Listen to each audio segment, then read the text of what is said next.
Is this thing on? Hello, hello? Uh-oh. Another yapper with a mic.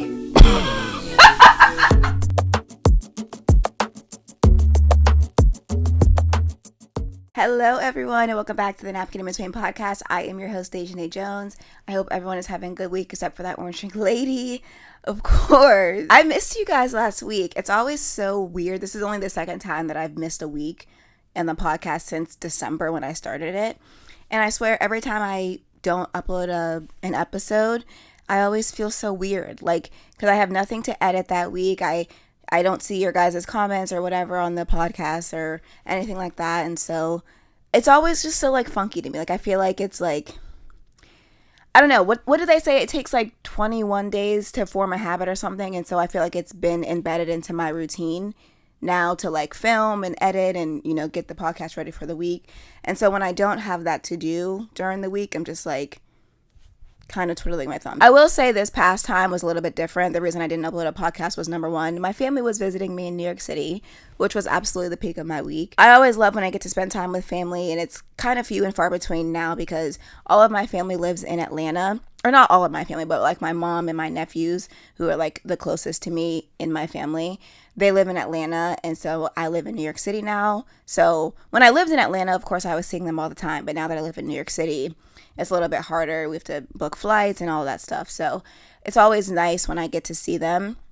They're literally my favorite people in the entire world. Like, truly me against the world when it comes to my mom and my nephews. Like, I would literally go to bat against anyone over my mom and my nephews. And it's always just so special to spend time with them. I'm like the fun aunt. Like, I don't have any kids. I have a dog, which they love. They love playing with her. And it's kind of nice whenever they're here, I get a little break, kind of.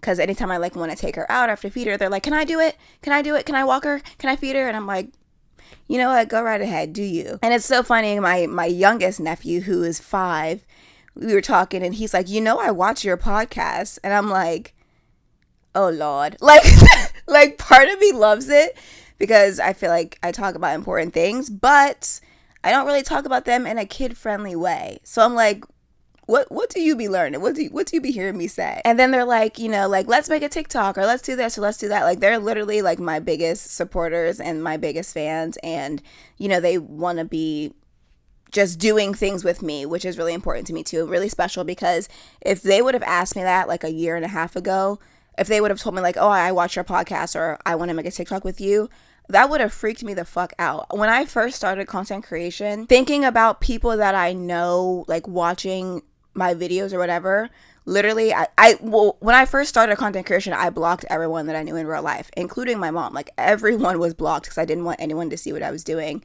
Not because I thought that they would judge me, but because, like, your audience is not your friends and family and the people that you know in real life. Like, when you are creating content, that is not your audience. Your audience will always at first be strangers, and at first be people who don't know you in real life.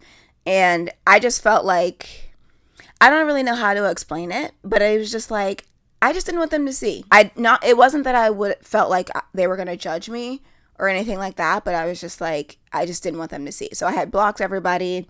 Anytime someone that I knew in real life would be like, oh, like, I saw one of your videos, I'd be like, no, you didn't. Like, go and block them. Like, I just didn't want anybody to see. But I'm at the point now where I'm like, I want to include my family and my friends in my videos and in my content, because I feel like I don't show enough of my real life. I feel like I'm always like just sitting in the bed talking to my camera, which, I mean, it's what I'm just most comfortable doing. But I do want to start branching out and show you guys, like, I live in New York City. I'm doing stuff in the city, like my friends and family, like all of that good stuff too. So it was nice. We had gone to Hibachi, and then we went to the Museum of Illusions, and we all made a couple TikToks together, which was really fun. And we're going on a cruise in October, me, my mom, and my 2 nephews. And so I'm excited to, you know, see them then and make more content with them and just get them more involved in my content. So I say all that to say, the first reason that I didn't upload a podcast last week was because my family was here, and I was just wanting to be present with them and explore the city and you know, be with them. And then also, I feel like for the last month, I've been taking in a lot of screen time because Love Island is on right now. And if you're not familiar with Love Island, they put out new episodes every day except for Wednesday and Saturday. They do put out an episode on Saturday. It's called After Sun, and they all sit down and like talk about what happened and, you know, talking about the couples and things like that. And it's just like, I wish they used to do this thing of unseen bits, which they have a little segment in After Sun now.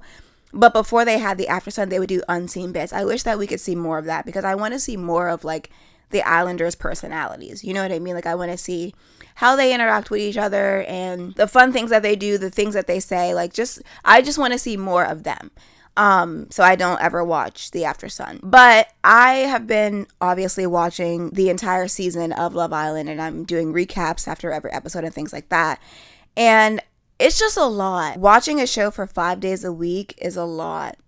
It's a lot, especially when I want to do recaps after every episode.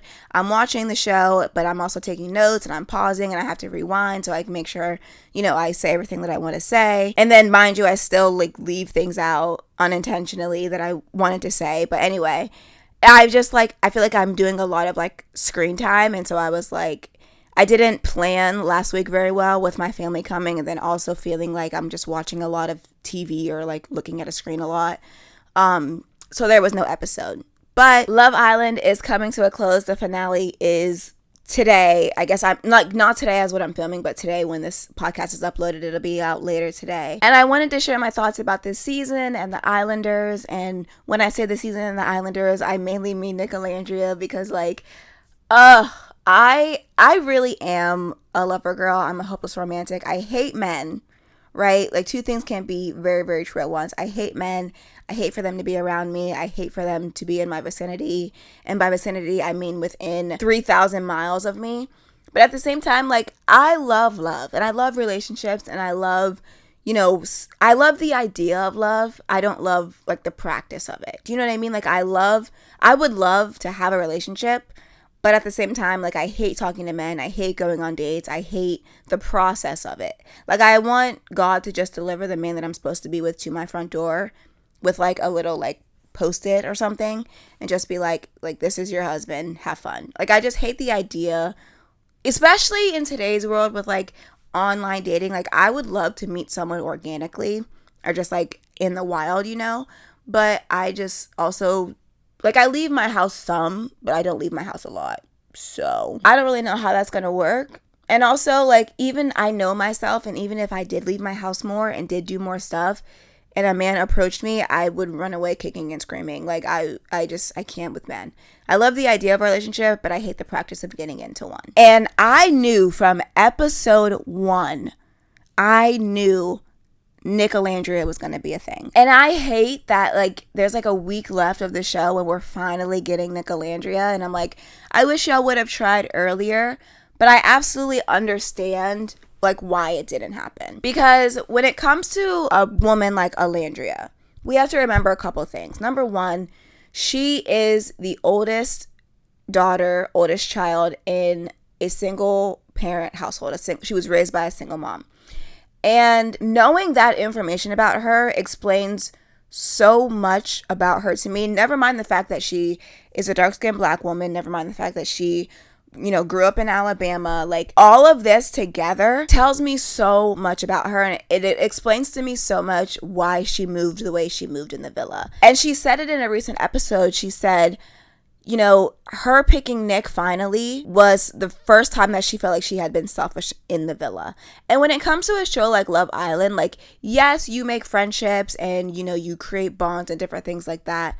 But at the end of the day, you really do have to be selfish. You really do have to put yourself first. And, you know, yes, you build these friendships, but at the end of the day, it is Love Island. It's not Friendship Island. And so if you feel like you have a connection with somebody that you want to explore, you have to put that over your friendship. And I feel like as a woman, as a dark-skinned black woman from Alabama, raised by a single mom, being selfish is such a foreign concept to her. Like, that is not something that she can fathom because she's so used to having to always put other people first. And I feel like a lot of black women can resonate with that as well. It's like, we are literally, from children, we are like told to put other things before our feelings, whether it be, you know, our schooling, whether it be our family, like whatever it is, we are conditioned to never really think about ourselves first and to always keep everything else at the forefront, and then our feelings are like really never validated or never really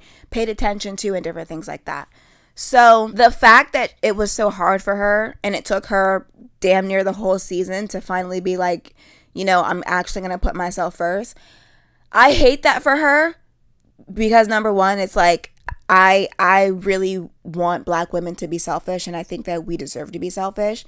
And also I feel like it just kept her from Nick, because I feel like Nick had feelings for Sierra, but at the same time, they weren't as nearly as like strong as like how he wanted to explore with Olandria. Like, I feel like he was always yearning for her. Like we see in different episodes, if you watch Nick, you can see him like stolen glances at Olandria, or like making sure she's okay, or like, looking at her. Like, he wanted her bad. And I feel like I saw somebody say, I don't know how true this is, but I saw somebody say that, Taylor had asked him, or he had told Taylor that he was interested in Olandria and wanted to get to know Olandria. And Taylor asked him to not pursue it, to not talk to Olandria, and to not do that. And so I feel like part of it was him just being like a good friend to Taylor, because Nick and Taylor did form like a really close friendship. But I think that, if Olandria would have been more open and been more selfish for herself, I think that he would have been all for it. Like, I think that he would have been like, okay, yeah, like, fuck Taylor, let's try this thing. And I really wish that Olandria would have been more open, because Taylor played in her face so fucking bad. So fucking bad. Like, he told everyone and their mother how much he was not physically attracted to Olandria, which is fine. I am not dragging him, because physical attraction is subjective. I think Olandria, like, literally her features are things that people pay money for, and she's just born with them. I think she is literally, like, across ethnic groups, across races, whatever, she is one of the prettiest girls that I've ever seen in my entire life. Like Nick said, one of the most beautiful women he's ever seen in his lifetime. Like, oh my God. But I'm not shaming Taylor for, not being physically attracted to her. My issue with Taylor lies in the fact that he never told her that he was not physically attracted. He led her on so bad, even worse than we saw, because even the narrator, who has been narrating Love Island for 10 years, said that he would have bet his house on Taylor and Olandria winning this season. Like, and mind you, he sees unedited footage. He sees things that we don't get to see. So whatever scheme that was set up by Taylor and Todd, like, he was good at it. He had everybody fooled. When he picked Clark at the recoupling, everyone was shocked. Amaya was ready to beat his fucking ass. I love Amaya so much.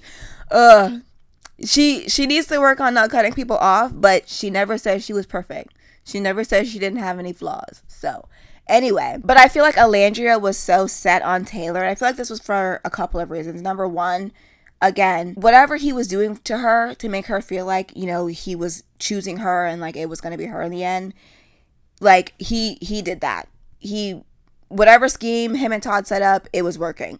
But also I feel like, again, knowing Olandria's background, knowing that she is the oldest daughter to a single mom, dark-skinned Black woman from Alabama, I feel like, and this is just my perception, I could be very, very wrong, but I feel like, especially in the South, Black women are pretty much, I don't want to say told, but like they feel like their partner is a Black man, right? Like, they feel like Black love is what they should be striving for, what they should be doing. And so no matter how a Black man, treats some Black women, they'll put up with that, because at the end of the day, they're in a relationship with a Black man, and that is held at a standard more than anything, more than him respecting her, more than him actually taking care of her, more than anything. The fact that he is a Black man is held at the highest regard. And I'm gonna tell y'all, Black women, I love y'all, and I love Black love, and I love that. But at the end of the day, true Black love is loving yourself first. loving your blackness and having respect for yourself as a black woman first. And sometimes that means that your partner will not be a black man. I know that's a hard pill to swallow for some, and I understand it, because we've been conditioned to think, oh, black love, like we need to be with a black man. But if that black man is not respecting you, if that black man does not like you, do not let that stop you from your husband. Because the way Nic has treated Olandria compared to how Taylor treated Olandria, I'm so sorry. I'm so sorry. I'm rooting for Nic. I will always root for Nicolandria. And when I really think about it, it's not even the fact that I'm rooting for Nicolandria. I'm rooting for Olandria. I'm rooting for this black woman finally having someone cater to her and provide for her. There's something so powerful to me about seeing a black woman who has very clearly had to always have up her guard, had to always be a provider, had to always be the strong one. There's something so powerful to me about seeing her finally be able to be soft, seeing her be taken care of, seeing the provider be the providee. I will always root for that, and that's why I root for Nicolandria so hard, and that's why I call myself the president of Nicolandria Nation, because I want black women to know struggle love is not what you should be aiming for. Something that Olandria always said about Taylor after, he recoupled with Clark was like, oh, I worked so hard for this, I put so much time and energy into this. I always made sure that he was okay. But it's like, is he doing that for you as well? Is he making sure you're okay? And also, yes, I understand that relationships are work and that you have to put in effort and time and things like that. But the effort and time that Olandria was putting in is not the effort and time that you should have to put into a relationship. Like, you shouldn't have to try to force someone to like you. And I'm not blaming her for that, because again, I feel like Taylor did not tell her that he did not like her. So I understand why she was oblivious to it and didn't realize it.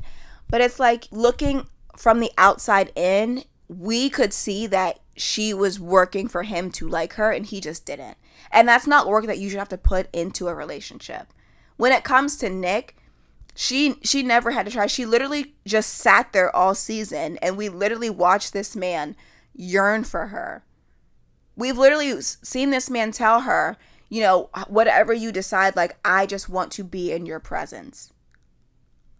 Hello? We've seen this man say, I like your strong personality. We've seen this man say, you bring out the manlier side of me. Like, everything about her is like what he wants and like what he was just yearning for this entire season. And that's what I want for all black women, just for someone to make you feel like you can be gentle and you can be calm and you can rest, and you don't have to always be the person who's putting in all the work or doing everything or providing for everyone. Like, that's what I want for every black person, regardless of what that person's skin color is.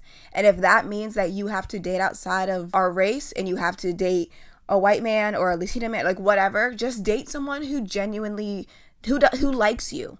Date someone who likes you, not someone who just loves you, because most of the time when you're dating someone who loves you and you're doing all the providing, you're doing this, they don't really love you. They love what you're doing for them. They love that you're providing for them. They love that no matter what they do to you, you're going to put up with it. That's what they love. They're not necessarily in love with you or even like you, because if someone genuinely likes you, they would respect you. They would let you have rest. They would let you feel like you could be gentle and calm and let them take the wheel. You know what I mean? Like, that's what's so important, is like not trying to find someone who loves you, but find someone who actually likes you. That's more important than anything, because if someone genuinely likes you, then they just would not do that to you. You know what I mean? And I feel like this season has really shown that, is that like black women will really sacrifice themselves and do everything for someone else. And it's like, you don't have to do that. You don't have to do that, and you shouldn't do that. You should allow someone to take care of you and to provide for you and to allow you to be gentle and sit back and let them take the wheel. And that's why I root so hard for Nicolandria, because I'm seeing a black woman who, from just knowing a little bit of her background, has probably always been the provider, being provided for. And I will always root for that, because I need that for all of my black women. So if this season, hopefully y'all have been watching, because I didn't even really give y'all a background or like let y'all know what I'm talking about. I just hit the ground fucking running. But moral of the story from this season is allow someone to take care of you. Be with someone who allows you, who makes you feel like you don't have to do all this work, because you don't have to do all this work. You don't have to put time and energy into someone who is not reciprocating that, whatever that means. That could be a romantic relationship, that could be a friendship, that could be a familial relationship. Like, you don't have to sacrifice yourself for other people. It is okay to be selfish. It is okay to put yourself first. It is okay to understand that you deserve the respect and the rest and everything that you are giving everybody else. And that's why Nicolandria are my winners, because at the end of the day, I have not seen a single interaction between Nic and Olandria where he is not making sure that she is good, where he is not making sure that she is taken care for. And it's the little things. It's the little things like him making her favorite foods, him making sure her pancake edges are crispy, him getting out her pajamas for the night. Like, he just genuinely wants to take care of her. And I love that he's not only said this multiple times, like, I just want to be the man, I just want to take care of her, but he's actually showing he just wants to take care of her.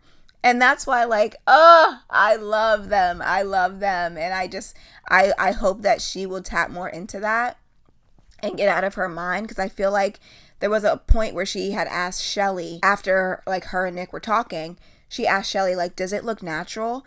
And I saw people asking, like, well, why would she ask that? Why would she ask if it looks natural? Like, clearly, because people still think that they're faking it. And I'm like, first of all, for anyone who thinks that Nic and Olandria are faking, I can tell y'all don't read.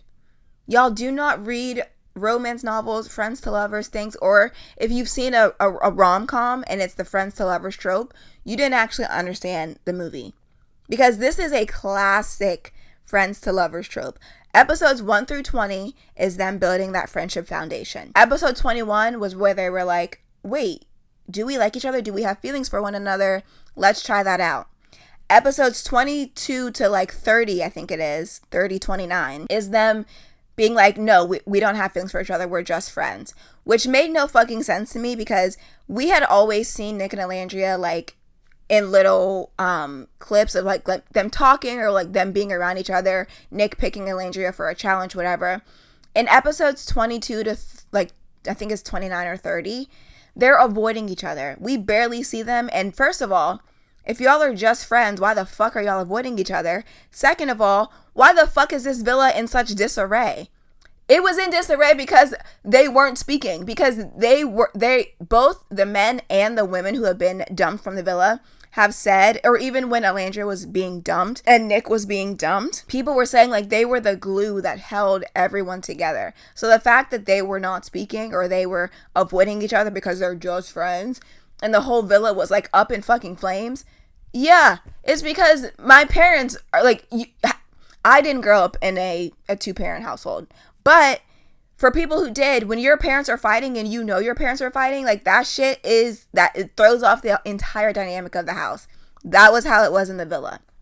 But anyway, episodes 22 to 29, 30 was them trying to convince themselves, because they weren't fooling fucking me, that they were just friends.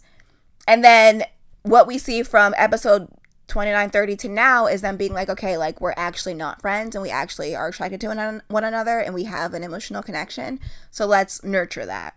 This is a classic friends to lovers. Like, y'all just don't read. Y'all don't read, and that's the problem. Y'all too locked into these damn devices. It's that damn phone. It is that damn phone. Go pick up a fucking book and read. And that's another reason as to why I root for them so hard, because I love the friends to lovers trope. That's one of my favorite ones. I love when people have a friendship first, because again, that goes back to my whole point of like, you need someone who likes you, who respects you, before you can find someone who loves you. And I feel like when you actually have a friendship with someone first, then it's like, okay, like, I like this person. You know what I mean? Like, I respect them.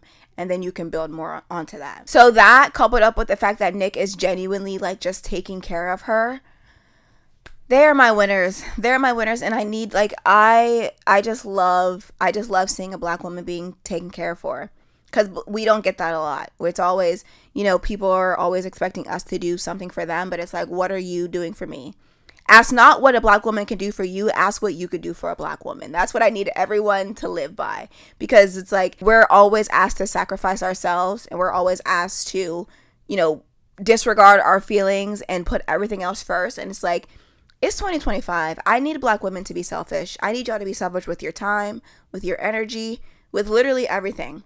Literally everything. Because at the end of the day, the only person who's truly going to care about your feelings as a Black woman is you. So you need to put yourself first. Period. The fucking end. In every aspect of your life, with your friendships, with your family, with your romantic relationships. If something truly is not serving you and you feel like you're having to work in order to get just the fucking bare minimum of just like respect, end it. Bye. Period. The end. Don't put yourself on the line, because at the end of the day, it's like the world is conditioned to disrespect and to walk all over and to just take from Black women.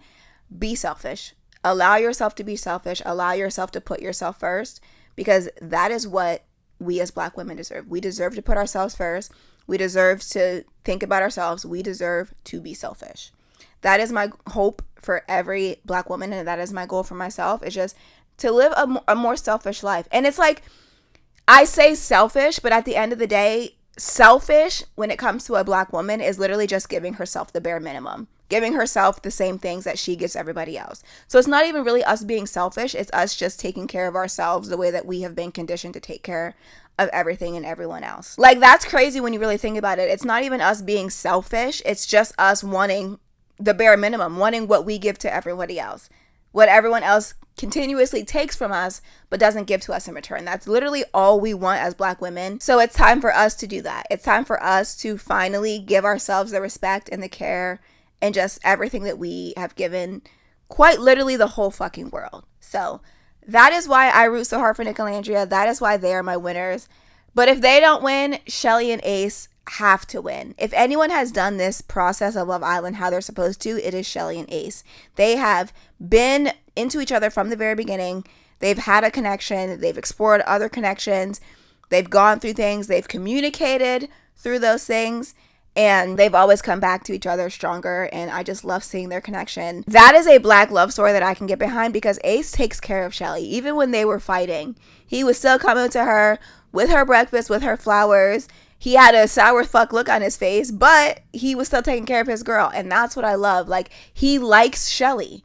You see what I mean? Like, when someone truly likes you, regardless of what is going on, they will still provide for you and take care of you. And that is what I need for Black women. Because there's not a lot of times where Black women can truly feel their emotions and their emotions are validated. And I love that even though Ace was like, I don't truly understand your feelings, he was trying to understand where Shelly was coming from with the whole, we need boundaries, but I'm still exploring. I will say, I did agree with Ace on that. Like, I was a little confused as well. But even though he didn't understand it or fully see where she was coming from, he was still like, you're still my girl. I'm still going to take care of you. And I love that. And I see people trying to compare Huda and Chris to Ace and Shelly, because now Huda and Chris are having communication issues, and they're like, well, Ace and Shelly have had communication issues and everyone's giving them grace, da-da-da-da. But y'all are not seeing this cycle with Huda and how her behavior has been with every single man that she's been coupled up with, of her not allowing them to talk, of her listening to respond, not to understand where they're coming from. And I want to like Huda. Like, I really want to understand her. But I just think that the only person that she needs to couple up with is a therapist. There are some things that she needs to work through that should have been worked through before she came on Love Island. First of all, I don't think that she's on the right show. I think she needs a show like Love is Blind or Married at First Sight, because the way she does not want her man, especially when it was Jeremiah, to explore anyone else. She was calling the bombshells all out of their name and everything like that. She wants someone who was all about her beginning to end, and that's just not what Love Island is. Love Island is about exploring other connections as well, and she was not having that. So I think she needs to go on a show more suited for like the fast track of like, okay, we met today, we're getting married tomorrow. Not Love Island. That's not how Love Island works. But also her communication, it just has to be better. And she's always like, oh, like the communication is great, like, we're really strong, we're really this. And it's like, is your communication great, or are you just not letting them talk? Are you just not understanding that they're just agreeing with you to kind of not rock the boat? Because the second Chris was like, hey, like, I want to communicate this thing with you, she's talking over him, she's not listening. Like, when he was talking about, you won't kiss me out here, but like, we're having sex. Like, I don't get that. I'm trying to understand what she's talking about. Like, oh, well, out here it's like PDA, but it's like y'all share a room with what, 8 other people, 10 other people. So it's like, is there really any privacy? Mind you, not only are you sharing this room with all these other people, but like millions of Americans and millions of people all over the world are watching y'all too. So it's like, there's not really any privacy. So I'm not really understanding what she's saying.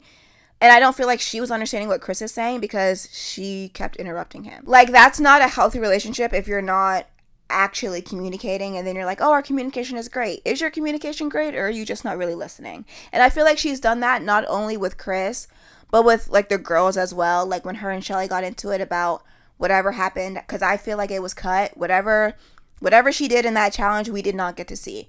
So I feel like people weren't understanding that, and that's why people were like not understanding where Shelly was coming from.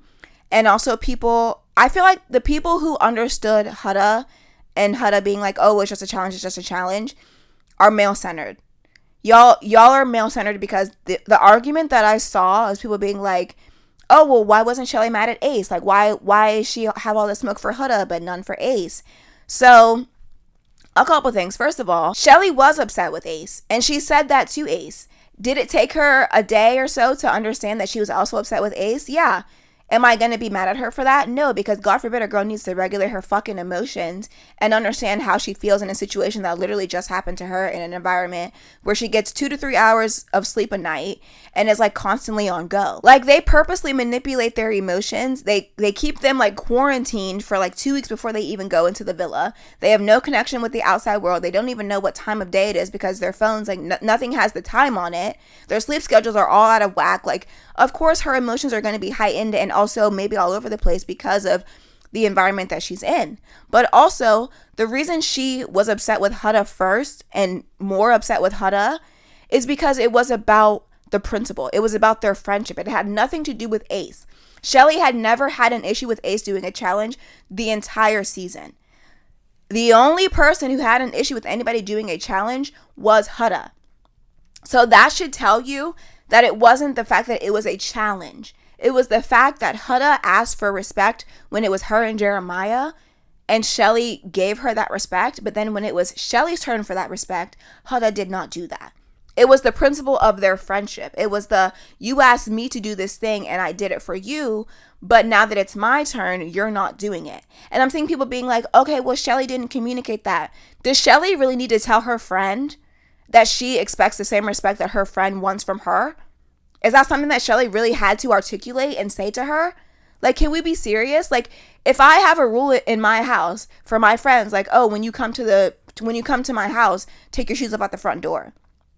I have that thing for everyone who comes into my house. Take your shoes off when you come into the door. And then I go to your house and I'm just walking around with my shoes. Wouldn't you look at me a little bit sideways? Wouldn't you be like, well, you have this thing at your house and I've always respected it, but now that it's my house, you're not having the same rules. Do you see what I'm saying? Like, that is why Shelly was upset. It was because of the principle. It had nothing to do with the man. And it's so interesting to me, the people who are defending Huda in that situation. I know they've squashed it, but I just never spoke about it on the pod, so that's why I'm doing it now. The people who were defending her, it really told me a lot about them. Because, like, I did not understand why people were making Ace the focal point of the issue. And it was just a very male-centered thing to do. And it was like, after thinking about the whole situation, it was either one of two things. Either people were male-centered and centering Ace, or it was just blatant racism. Because then people would be like, oh, it was just a challenge. Like, Huda is not the wrong, it's just a challenge. But then when Olandria shared during the Stand on Business challenge that Huda and Chris kissed, oh, that wasn't Olandria's place to share that. She shouldn't have done that. Was it not the Stand on Business challenge? Was it not the challenge to air your grievances and get everything off of your chest? And that's what Olandria did. And y'all said, it's just a challenge. So it's just a challenge, right? Exactly. You bitches are fucking racist or you're misogynistic, and there's no image. Like, you're never going to convince me that it's not one of those two things as to why people were defending Huda. It was one of those two things or a mix of both, because two things can be true at once as well. Anyway, crazy tangent. But that was another situation where a black woman put herself first and her feelings first, and she was still villainized for that. People were calling Shelly and Olandria bullies. They were saying that they were ganging up on Huda. They were yelling at her, and it was like, Shelly very clearly and very calmly articulated what was wrong, where her issue was. And it was like, even in her calmness, people were like, oh my God, she's such a bully. She's so rude. Mind you, Huda calling everybody out of their name, B words, this, calling Jeremiah a pussy ass bitch. But like, people were like, oh, that's justified. She was just crashing out. But when it's Shelly who is calmly articulating why she was upset, that's an issue. And this is why I will always say, as we wrap up today's episode, Black women, put yourself first, because no matter what you do, someone is going to have an issue with it. It does not matter what you do. It does not matter how you say it. It does not matter how you go about it. You will always be the villain. So we might as well not make a liar out of people. We might as well just put ourselves first and be selfish and do whatever works for us. And however they're going to take it is how they're going to take it. It should not matter to you, because no matter what you do, someone is always going to have an issue with it. So put yourself first. Be with people, whether that be friendships, relationships, whatever, who like you regardless of their skin color, and allow yourself to let someone else take the front wheel so that you can sit back and be taken care of and be yearned for and just get everything that you have always tried to give everybody else. That is what I hope, wish, and pray for all Black women, is just for us to allow people to take care of us, which I know is easier said than done, because again, from a young age, we're always taught, put everyone first, be the provider, this, that, and the third. But just make sure you're also providing for yourself, and make sure you're putting yourself first and being quote unquote selfish. But being selfish is literally just doing for yourself what you've always done for others. That is just what I want for Black women. And that is why today and every day I will always be Team Nicolandria. Even if they don't win, I will still root for them.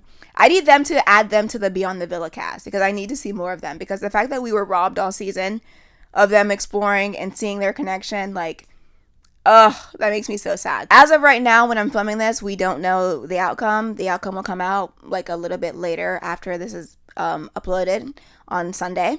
So fingers crossed for Nicolandria or Shelly and Ace, either one. I need one of them to be the winner. It doesn't matter to me which one. They just have the best connections, in my opinion, in the villa. Shelly and Ace, because they've just done Love Island the way that they're supposed to. And Nic and Olandria, because I'm a sucker for a romance book, a romance movie, and Friends to Lovers trope is just everything and more to me. So, and regardless, in both of these love stories, I just love seeing a Black woman being taken care of. And so I'm just rooting for everybody Black and Nic. Thank you guys so much for tuning in to today's episode. I hope everyone is having a good day except for that orange drink lady. And I will talk to you in the next episode. Peace and love.